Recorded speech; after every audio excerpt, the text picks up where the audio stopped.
Ya puedes conseguir tu revista Baus al Carrer del 1 de octubre en tu kiosco habitual. La portada de este mes corresponde a las fiestas de la Vall d'Uixó y ha sido tomada por Lucas Sanz.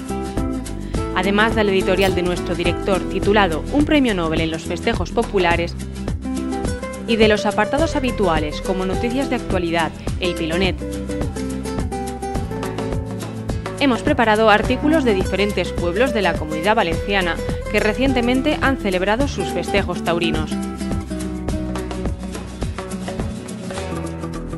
De la provincia de Castellón ofrecemos artículos de la Alcora y Nules y te contamos todos los detalles de las fiestas de Santa Rosa de Lima de la Vall d'Uixó.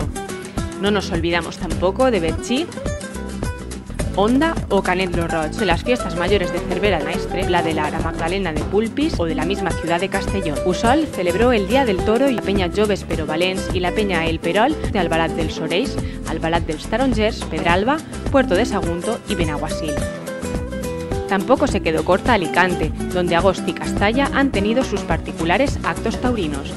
Cataluña tiene su propio espacio en nuestras páginas, en esta ocasión con Amposta, Vidreres y Ulldecona.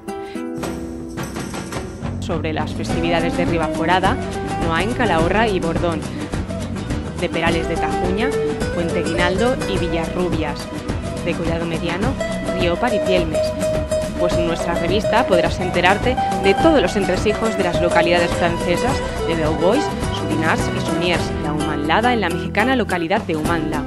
En esta ocasión podrás disfrutar de reportajes sobre la Feria de Zaragoza y nuestro chef, Javier Chozas, pone la guinda a la revista con sus deliciosos y sabrosos y crujientes canelones de rabo de toro y su panacota con mermelada de fresa, que harán la boca agua a más de uno.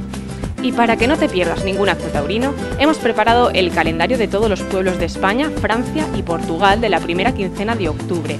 No te la puedes perder, hazte con ella en tu kiosco habitual.